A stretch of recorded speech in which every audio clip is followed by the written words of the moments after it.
The story begins with a widower returning to his sprawling ranch, a place that once echoed with laughter, voices, and the rhythm of family life. Now, the silence is deafening. Each step he takes across the creaking wooden floors reminds him of the absence that has hollowed his home. His wife, the center of warmth and love in his life, has passed away, leaving him not only with grief but also with the heavy responsibility of caring for their newborn child alone. The once familiar scent of home freshly baked bread, the hint of her perfume, the faint tang of flowers she tended now hangs faintly in the air, ghostly and bittersweet. The widower's grief is compounded by exhaustion. He is a man accustomed to physical labor and practical problem-solving, yet the care of an infant is foreign territory. He struggles with the simplest tasks, preparing meals, changing diapers, and soothing the baby when it cries through the night. The weight of loneliness presses down on him, and he realizes how much he depended on his wife, not only for companionship, but also for guidance in the small, daily acts of nurturing. The ranch, which once symbolized prosperity and family, now feels like a cold, empty shell. As he moves through the rooms, memories surface with every object he touches. A small pair of shoes by the doorway reminds him of moments when he and his wife would prepare for walks together, the baby swaddled safely in her arms. The nursery, meticulously arranged by her loving hands, now stands silent and still, a poignant reminder of the life they had planned together. He notices the tiny clothes folded neatly, the cradle untouched since her passing, and he is struck by the enormity of the responsibility that now falls solely on him. The child is utterly dependent, innocent, and fragile, yet the widower feels ill-equipped to provide the emotional and physical care the baby requires. Emotionally, the widower is torn between sorrow and determination. The grief for his wife is raw, and he often finds himself staring into the distance, lost in thought, or silently weeping when he believes no one is watching. Yet, amid the pain, there is an undercurrent of resolve. He knows that the baby needs him to persevere, to provide some semblance of stability and love. The ranch itself mirrors his emotional state, sprawling and well-built but weathered by neglect, demanding care and attention that he is not sure he can provide alone. As he sits at the kitchen table late at night, rocking the baby and trying to soothe it to sleep, the loneliness becomes almost tangible. He recalls the laughter and warmth that once filled the house, imagining his wife's comforting presence beside him. Her absence is both a void and a reminder of the life they shared, a life that is now irrevocably changed. The night is long, punctuated by the baby's cries and his own quiet, weary sighs. He feels the heavy responsibility of the future pressing down on him, uncertain if he can rise to meet it alone. In this opening part, the stage is set for the narrative's emotional journey. The widower's vulnerability, grief, and determination establish a deeply human context, one that will make the arrival of the young cook brave, kind, and unconventional all the more transformative. The reader is drawn into a world of quiet suffering, but also the faint glimmers of hope, as the first hints of change begin to appear on the horizon of the widower's lonely life. As the widower struggles with the overwhelming loneliness and responsibilities of his ranch, a knock at the heavy wooden door interrupts the quiet despair. Standing there is a young woman, plump and plain by society's superficial standards, but with eyes that hold a mixture of determination and gentle warmth.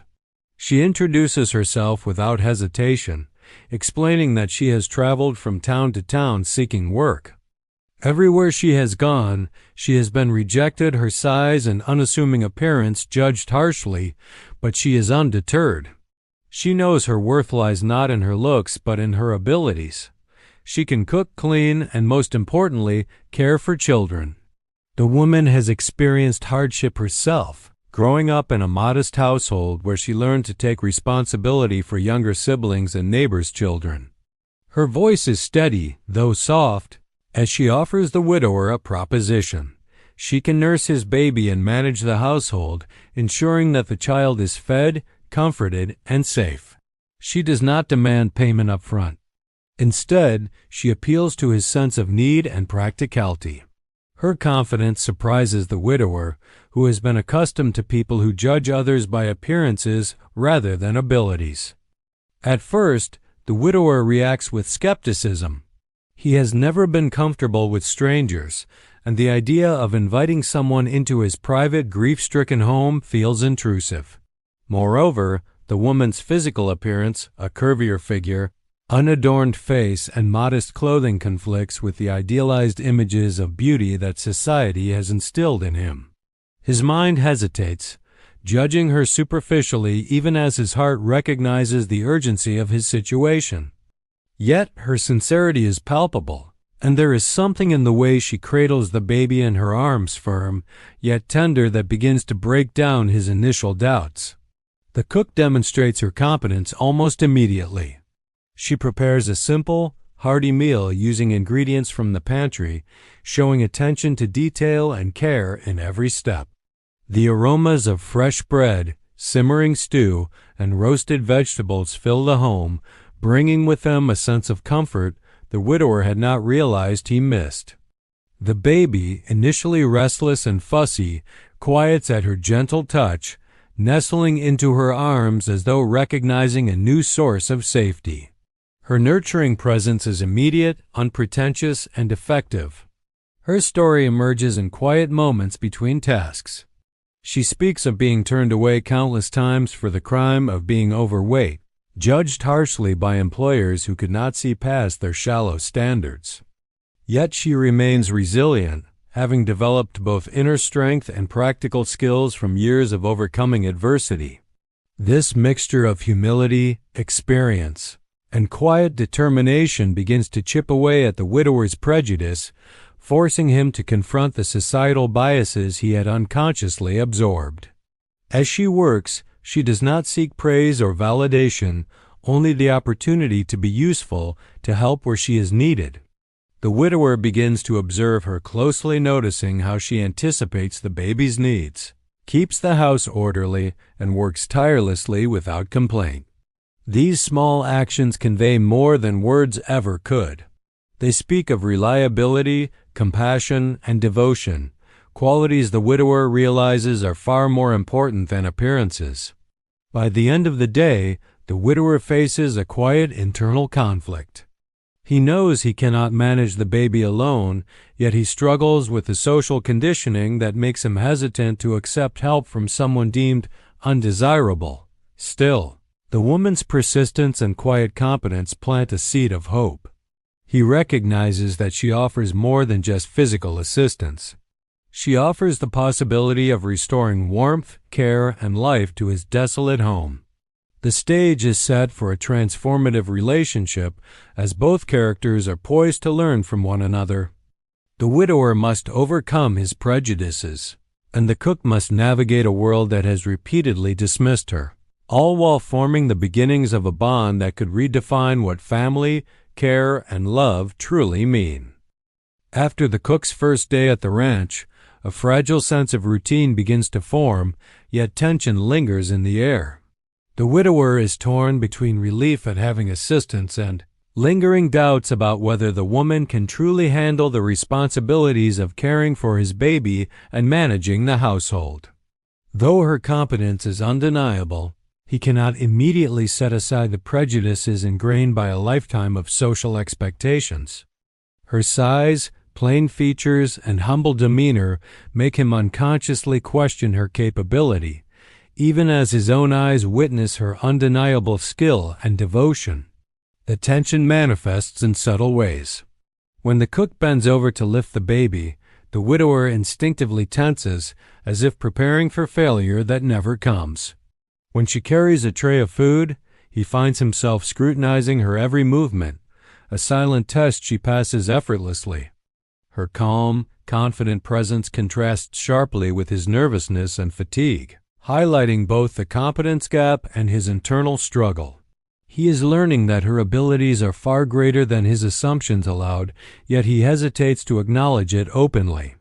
This tension is further fueled by the widower's own feelings of inadequacy. Caring for a child alone pushes him into unfamiliar territory, forcing him to confront his limitations. He cannot anticipate every need, cannot calm every cry, and cannot provide the emotional reassurance the baby instinctively seeks. The cook's patience and skill only highlight his own shortcomings, leaving him both grateful and slightly embarrassed. He is forced to reckon with a truth he has avoided. Needing help is not a weakness, and accepting assistance does not diminish his role as a father. The cook, however, does not exacerbate the tension. She approaches the widower's skepticism with quiet grace, never pressing for immediate trust or approval. Instead, she focuses on practical action, performing her duties meticulously and showing a gentle understanding of the baby's needs. Her approach is neither confrontational nor defensive. It is a demonstration of capability that slowly undermines the widower's doubts. Each successful task, the baby soothed after a long night, a clean and orderly home, a hearty meal prepared with care serves as evidence that her presence is beneficial, even essential. Moments of friction arise naturally. The widower occasionally criticizes her methods, not out of malice but out of habit and fear of the unknown. Perhaps she swaddles the baby differently than he remembers, or arranges the kitchen in a way that is unfamiliar to him. Small disagreements flare, revealing not just differences in technique, but also the lingering social biases he harbors. Yet, these conflicts are mild and ultimately constructive, providing opportunities for both characters to learn from each other and to build mutual respect. The cook's humility and resilience play a key role in easing the tension.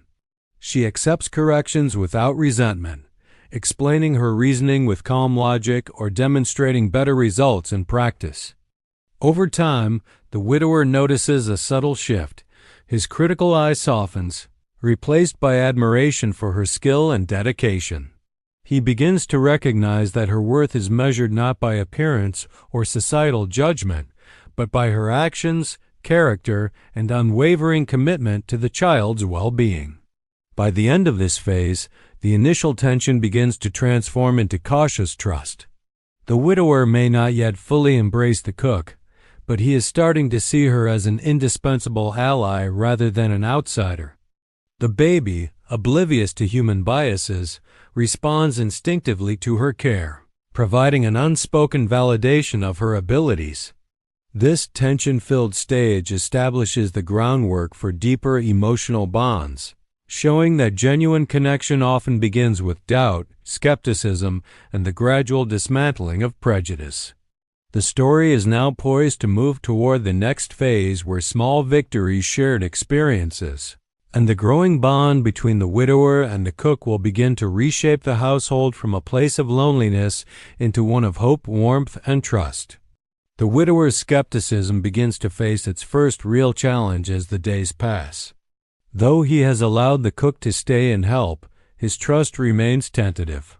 He still hovers nearby, checking the baby's swaddling, scrutinizing meals, and occasionally offering unsolicited advice. This cautious supervision, though well-intentioned, highlights his ongoing struggle to relinquish control and accept help fully.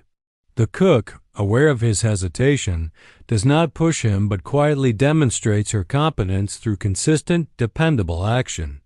The first significant test arises one morning when the baby refuses to eat and cries inconsolably. The widower, exhausted from sleepless nights and emotional strain, struggles to calm the child. His frustration grows and doubt creeps in. Could this woman truly be trusted with the delicate care of his newborn? It is a pivotal moment, one that will determine whether their partnership can evolve beyond mere necessity. The cook steps forward with calm confidence. She kneels beside the baby, speaking in soft, soothing tones. Her hands are gentle yet sure, moving with the familiarity of someone who has tended infants countless times before.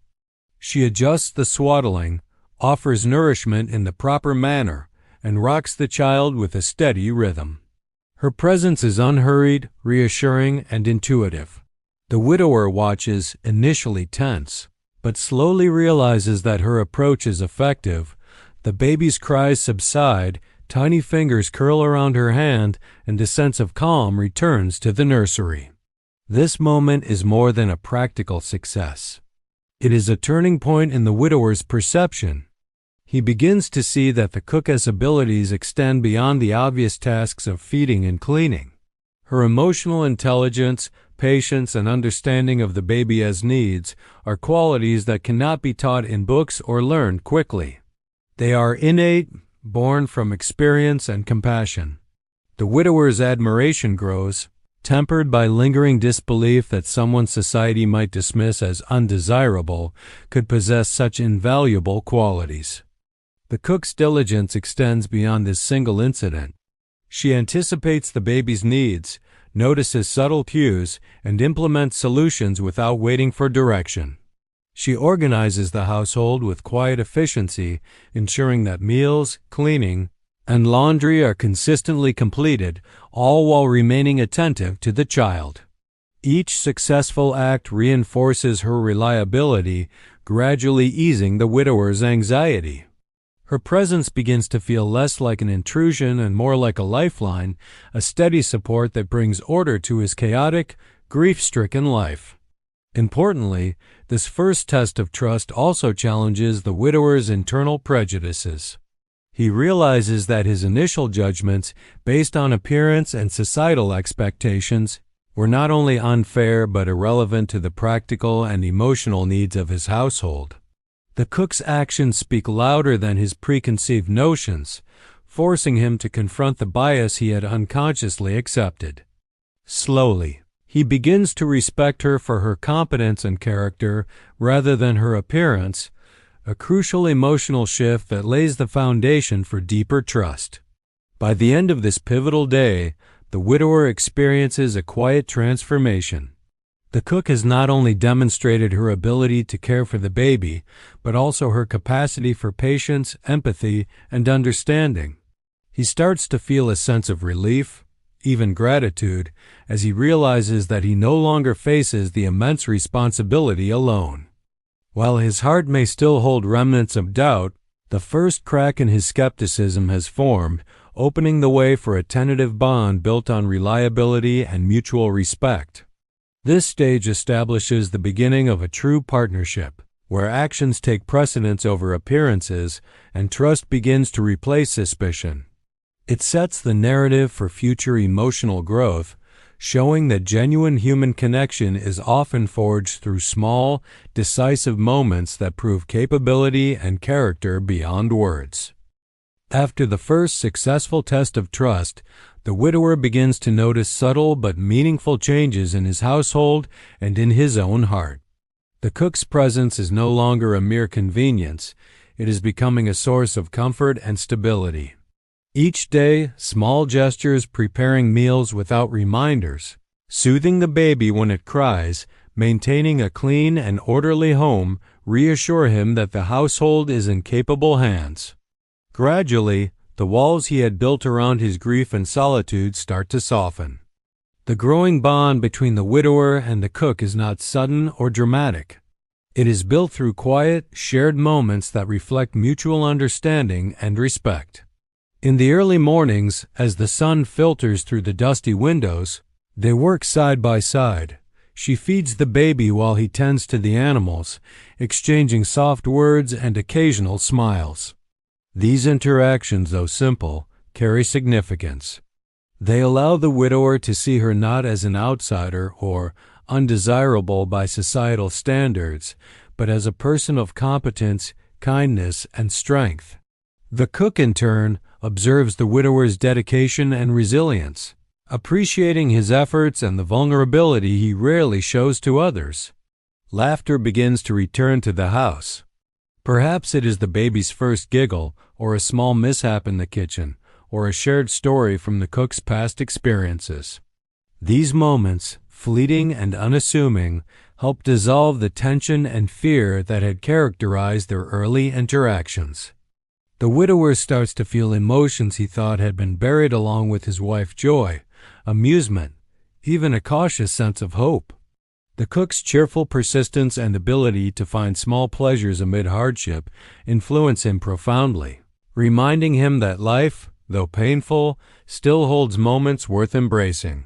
Another key aspect of their growing bond is mutual support. The cook not only nurtures the baby, but also offers subtle emotional care for the widower.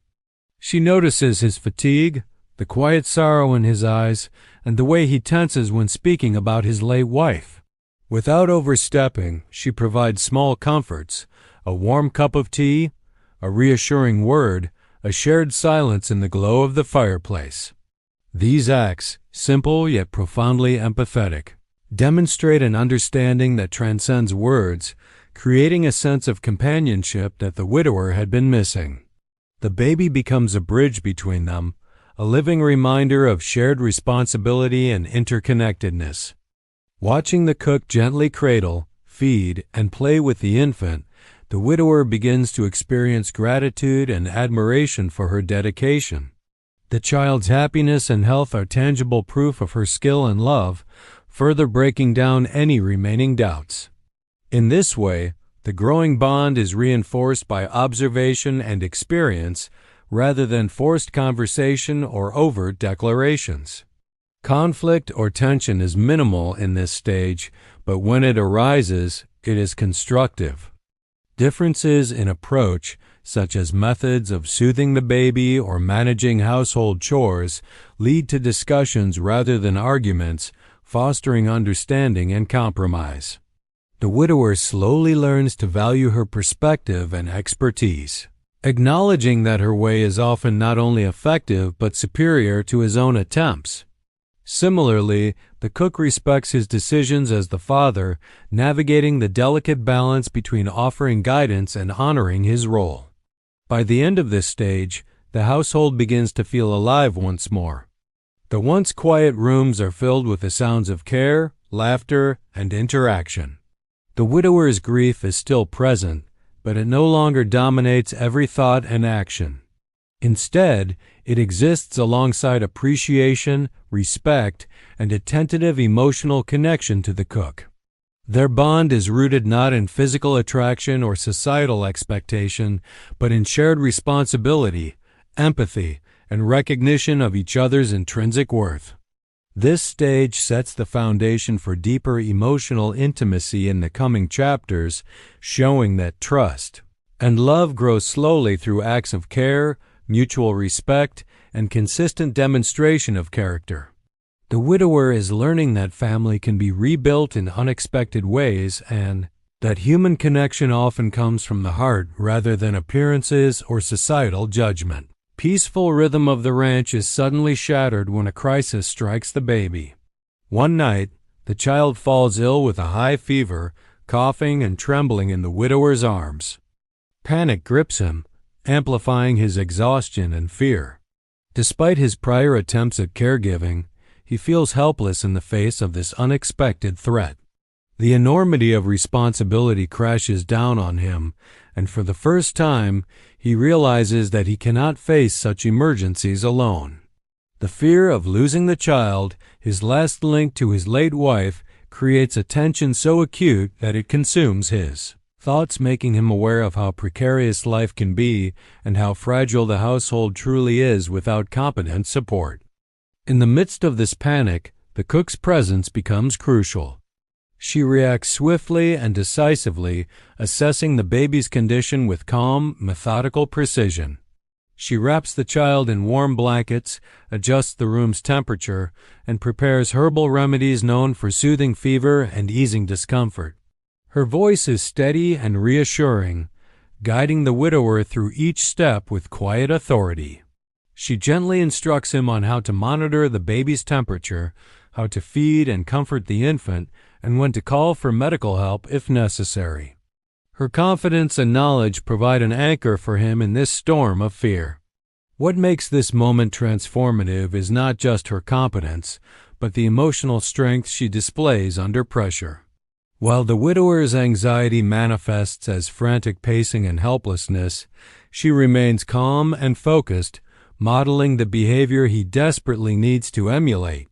Her steadiness reassures both the widower and the baby, illustrating the profound impact of emotional resilience in moments of crisis. The widower begins to realize that her value extends beyond daily chores and caregiving.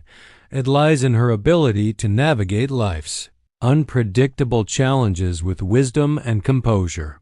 Throughout the night, the cook's nurturing presence dominates the scene. She feeds the baby carefully, soothes it when cries pierce the darkness, and monitors its condition with meticulous attention. The widower, initially paralyzed by fear, begins to follow her guidance, observing her techniques and gradually learning how to act effectively in the face of uncertainty. His admiration grows as he witnesses the depth of her skill and commitment. What began as professional assistance now feels like partnership, a collaborative effort in which both are working toward the same goal, the child's survival and well-being. The crisis also serves as an emotional turning point. The widower recognizes the depth of the cook's dedication, seeing clearly that her care is motivated not by obligation or reward, but by genuine compassion. Her selflessness contrasts sharply with the superficial judgments he and society have long held. He begins to confront the unfair biases that had clouded his judgment, realizing that true value cannot be measured by appearance alone. The fear and tension of the night force him to reevaluate his preconceptions, paving the way for deeper trust and connection. By morning, the baby's fever subsides and the household is bathed in a sense of relief. The widower feels gratitude unlike anything he has experienced since his wife's passing. In that moment, he understands that the cook has not only saved the child, but also provided him with something equally vital: reassurance that he does not have to face life's trials alone.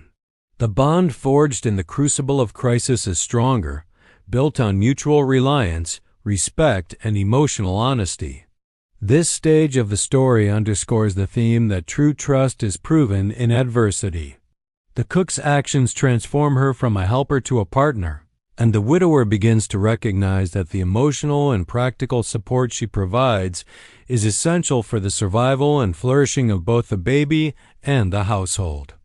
From this crisis onward, their relationship evolves from cautious cooperation to a deeper, more unspoken connection rooted in shared responsibility, respect, and emerging affection. As the widower and the cook begin to settle into a rhythm of mutual trust and care, the outside world intrudes, bringing with it judgment and gossip. Word spreads through the nearby town and among neighbors that a widower has employed a woman considered undesirable by society because of her size and appearance. Whispers circulate in market squares, at church gatherings, and along dusty roads, reflecting the community's superficial values and narrow-mindedness. The rumors are not cruelly overt but laced with subtle mockery and pity, suggesting that the widower is making a poor decision or is simply too lonely to discern a woman as true qualities. For the widower, these whispers are a new kind of challenge. Until now, his concerns had been internal hesitation, skepticism, and lingering biases. Now, he faces external pressure to conform to societal expectations, to cast the cook aside and seek a companion deemed more acceptable by neighbors' standards. He notices subtle gestures of judgment, lingering glances when he walks through town, comments disguised as advice from well-meaning acquaintances, and even distant disapproval from distant family members who believe he should maintain appearances. It is a test not of his practical abilities but of his values, integrity, and willingness to resist social conformity. The cook, aware of the murmurs, does not waver in her work or demeanor. She continues to care for the baby and manage the household with the same dedication as before. Yet she cannot escape the emotional impact of being judged constantly for her appearance. There are moments when she feels the sting of rejection, knowing that society sees her as unworthy despite her undeniable abilities and devotion. But her resilience and quiet pride remain unshaken. She refuses to allow external opinion to dictate her worth or the love she feels for the child. The widower, observing her composure and steadfastness, begins to see her in a new light. The judgment of others, once a source of intimidation or discomfort, becomes an opportunity to reflect on his own values. He recognizes that the opinions of shallow or narrow-minded neighbors are irrelevant compared to the trust, care, and loyalty the cook has demonstrated. In many ways, the societal pressure strengthens his resolve. He realizes that protecting her, supporting her, and acknowledging her worth are matters of principle, not popularity. A confrontation occurs when a prominent town figure attempts to sway the widower, insinuating that he is making a mistake by employing the cook. They imply that his household's reputation is at stake, that others might judge his parenting or the future prospects of the baby. The widower listens calmly at first, weighing the words, then responds with quiet but firm conviction. He explains that the cook's value is measured not by appearance or gossip, but by her skill, compassion, and dedication. He refuses to entertain suggestions to dismiss her, asserting that her presence has saved the baby, stabilized the household, and brought warmth back to his life. This public defense marks a turning point for both characters. The cook feels validated and respected for the first time, experiencing recognition not just from the widower, but in a subtle way from the broader community, who are forced to witness the widower's conviction. The act of standing up for her strengthens the emotional bond between them, fostering mutual respect and gratitude. It demonstrates that true relationships, whether familial, professional, or romantic, are built on character and action rather than societal approval. By the end of this stage, the household has weathered the judgment of others. The widower's support solidifies the cook's sense of belonging and worth, while the community begins, slowly and grudgingly, to acknowledge that their assumptions may have been flawed. This moment underscores a central theme. Love, trust, and loyalty are often tested not only in private trials, but also in the face of societal scrutiny. It prepares the story for the next stage, where personal acknowledgement and emotional intimacy between the widower and cook begin to flourish unimpeded by external pressures. Following the scrutiny and whispers of society, the widower and the cook enter a stage of their relationship defined by defiance and acceptance. The widower, having faced external judgment, begins to realize that his loyalty and care for the cook transcend shallow societal expectations. He understands that the household's stability and the baby's well-being depend not on appearances but on competence, compassion, and character. In this stage, he actively chooses to embrace the cook as an indispensable member of his family, signaling a turning point in both his personal growth and their shared emotional journey. The cook, meanwhile, experiences a profound shift in her own sense of self. Though she had always possessed skill, resilience, and determination, she had endured years of rejection that left her questioning her value. The widower's steadfast defense and trust allow her to finally feel seen, respected, and appreciated for her true worth.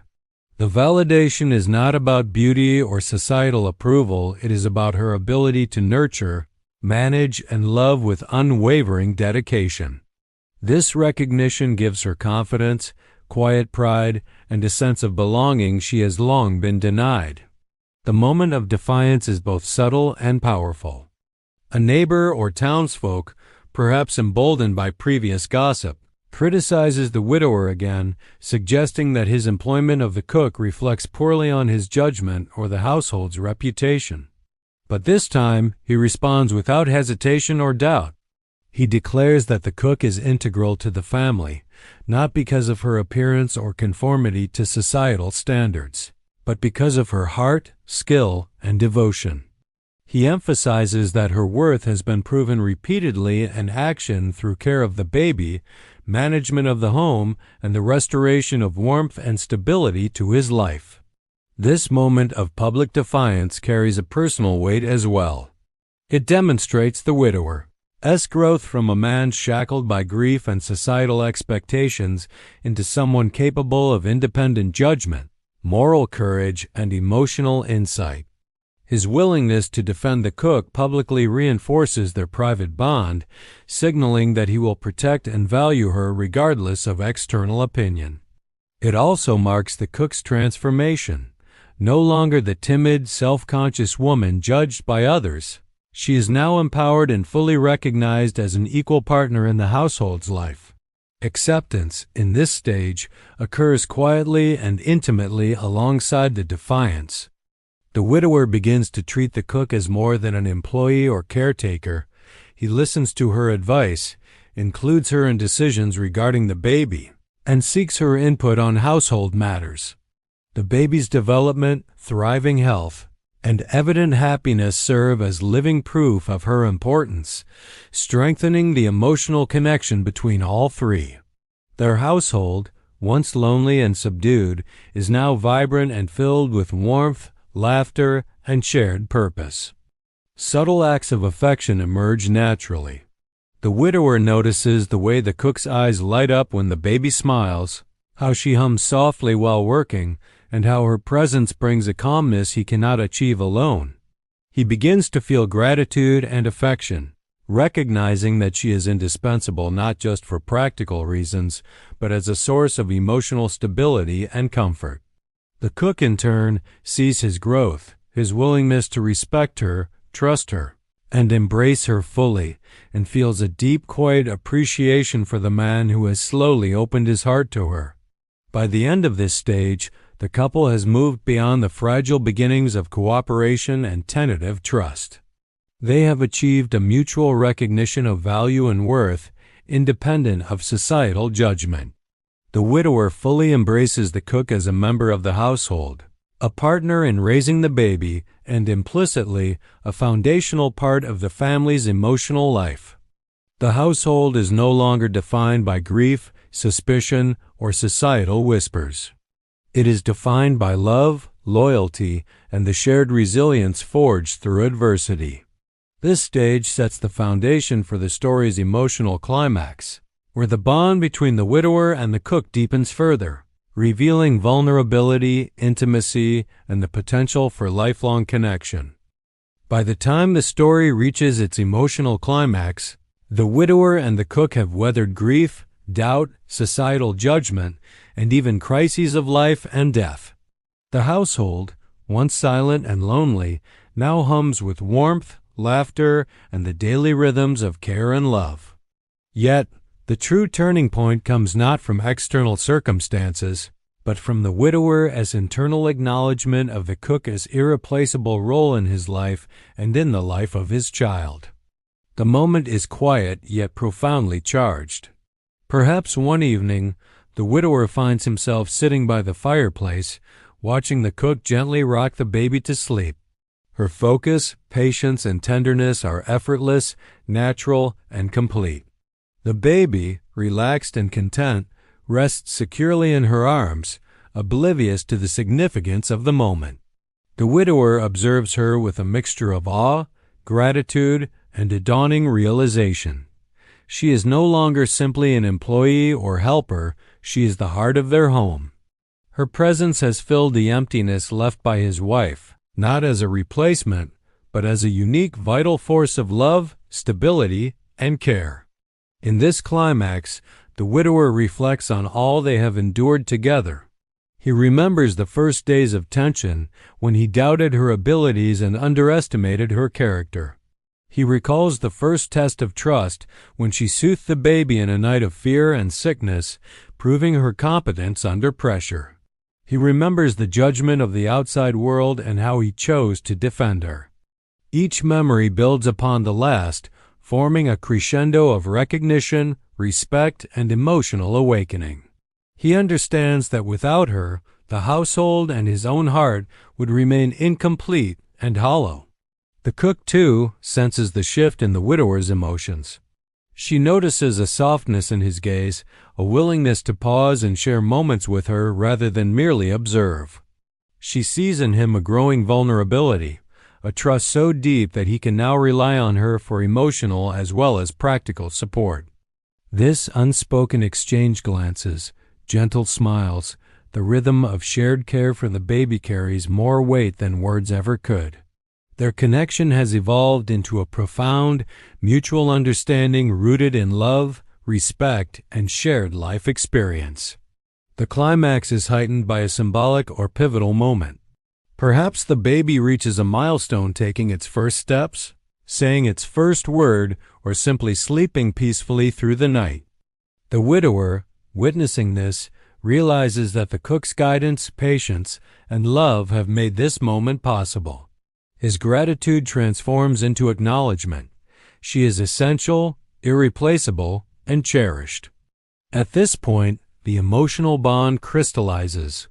There is no longer doubt, hesitation, or societal influence, only the recognition of her intrinsic worth and the deep affection that has grown naturally over time. This stage also emphasizes the widower's emotional growth. He moves from a place of grief, fear, and judgment, both of others and himself, to a state of openness, acceptance, and heartfelt clarity. He no longer measures the cook by superficial standards or external opinions. Instead, he sees her through the lens of character, devotion, and love. The recognition is complete and transformative, affecting not only their relationship but the emotional life of the household as a whole. By the end of the climax, the widower feels a profound need to express this acknowledgement. Perhaps it is through words, offering a heartfelt affirmation, or through a simple, unspoken gesture that conveys trust and gratitude.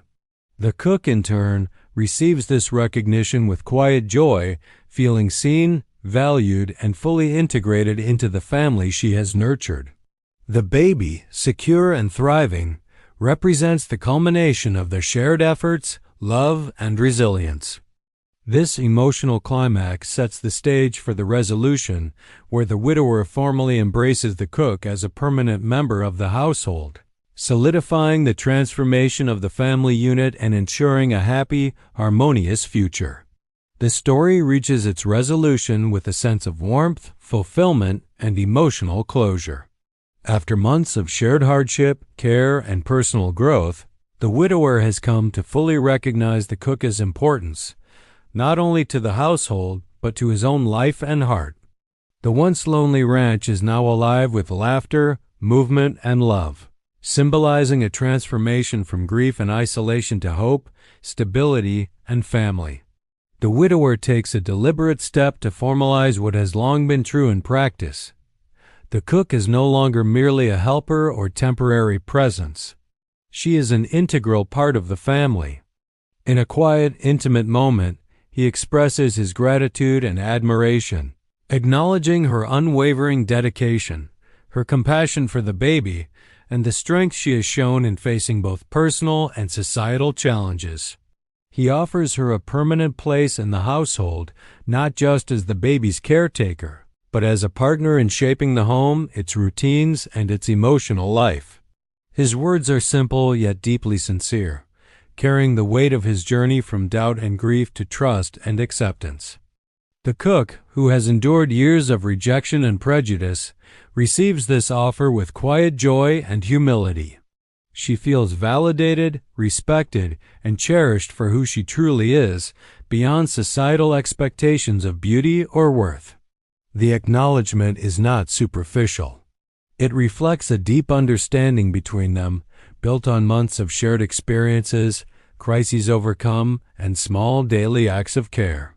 In this moment, she experiences a profound sense of belonging, a sense that she has longed for but rarely found. The baby, thriving under the care of both, becomes a living symbol of the family's renewed life. Scenes of daily happiness, feeding, laughter, gentle play, and bedtime routines illustrate the harmony now present in the household. The widower and cook work seamlessly as a team, their bond strengthened not by dramatic declarations, but by countless moments of trust, cooperation, and empathy. Their shared responsibility creates a rhythm of life that is comforting, predictable, and deeply satisfying. Society's judgment, which once loomed heavily over their decisions, now fades into the background. The widower's confidence in his choice, combined with the visible success and happiness of the household, quiets whispers and challenges preconceived notions. Those who once doubted the cook's worth begin to witness the truth. Her character, skill, and devotion define her value far more than superficial judgments ever could. This subtle shift reinforces the story's central message that love, trust, and competence outweigh societal prejudices. Emotionally, the resolution provides closure not only for the widower, but for the cook and the baby. The widower has healed from his grief enough to open his heart again, not by replacing the love he lost, but by allowing a new, genuine bond to form. The cook has found a place where she is fully appreciated and respected, her past struggles and insecurities alleviated by acknowledgement and acceptance. The baby benefits from this nurturing environment, growing up in a household defined by love, stability, and care. The final scenes evoke a sense of enduring contentment. Perhaps the three sit together on the porch as the sun sets, the golden light casting warmth across their faces. The ranch, once quiet and desolate, hums with life and possibility. The widower looks at the cook and the baby, silently grateful for the transformations they have brought to his life. The cook smiles, sensing the security, love, and acceptance she has earned. The baby coos or laughs, a living testament to the love and dedication that surround it. In this resolution, the story completes its emotional arc. Grief gives way to hope. Loneliness transforms into connection, and judgment is replaced by recognition of true worth. The widower and the cook have built not only a functional household, but a family united by trust, loyalty, and shared love. Their journey illustrates that the most profound bonds are forged through care, resilience, and understanding, leaving the audience with a satisfying, heartwarming conclusion.